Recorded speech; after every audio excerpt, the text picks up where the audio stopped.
Yes po, isang magandang araw muli mga ka-coiners. Coinersing po muli nagbabalik. At ang content po natin sa araw na ito ay patungkol po sa ano ba yung pagiging isang coin collector. Ikaw ka-coiners, bilang collector po o coin collector o kahit na ano pa na mga antique man yan o ano na collectibles. Ano po yung iniisip mo in the future para sa mga yan? Yan po ba ay iniisip mo na investment o maaring iniisip mo na pwedeng ipamana yan sa iyong mga mahal sa buhay? Ano pa man po yung layunin mo tungkol po sa iyong mga collection, maaring yan nga ay mga investment. Yes po, pwedeng maging investment yan at pwede pong ipamana sa ating mga mahal sa buhay. Dahil in the future ay maaaring magkaroon po yan ng mas mataas po na halaga na pwede po nilang pakinabangan po ng ating mga USPI silver coins, mga error coins na tunay po na may value, mga antiques collection na talagang may malalaking halaga. Ikasisiya po at ikatutuwayan ng ating mga pamamanahan. Subalit, datapwat kung ang ipamamana mo sa iyong mga anak, sa iyong mga kaapu-apuhan, yung 20 pesos na lampas ang kwelyo, ano kaya ang mangyayari?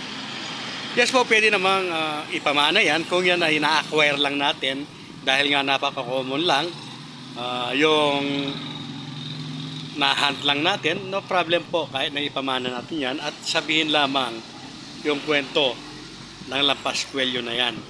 Subalit po kung yan ay binili mo na sa libu-libong piso, ano kaya ang pwede mong ikwento sa kanila?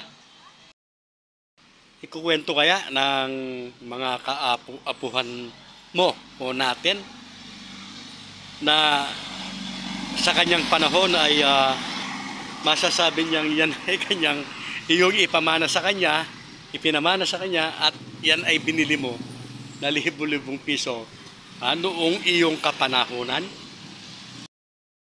Sadya po mahiwaga talaga yung pangongolekta ng mga barya.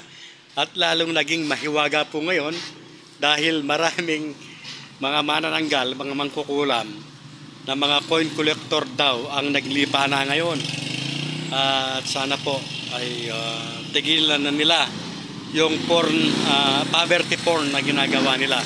Yes po, poverty porn yan.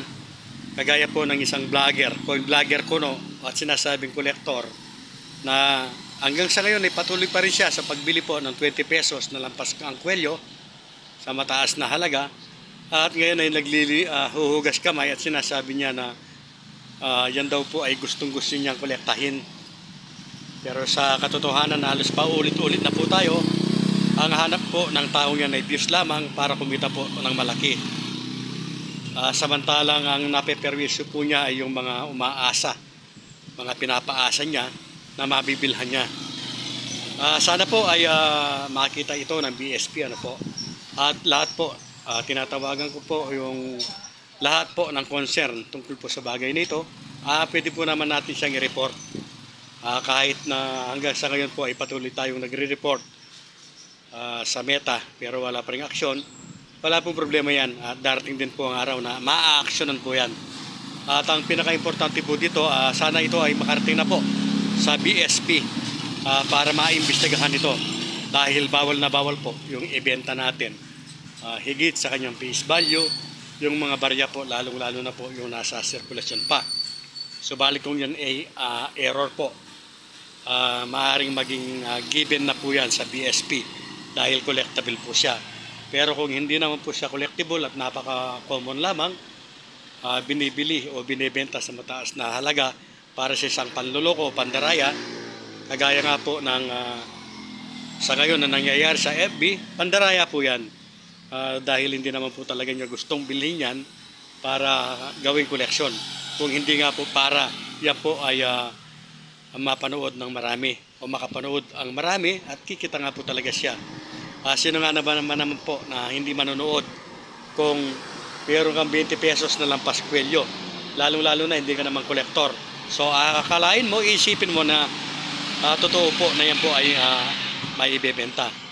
So muli po mga ka-coiner, sana po ay i-report po natin lahat ng mga tiwaling napapanood natin patungkol po sa ating hobby sa pagbabarya. Sana po ay malinis na natin yan at mawala na po ang mga yan. Maraming salamat po.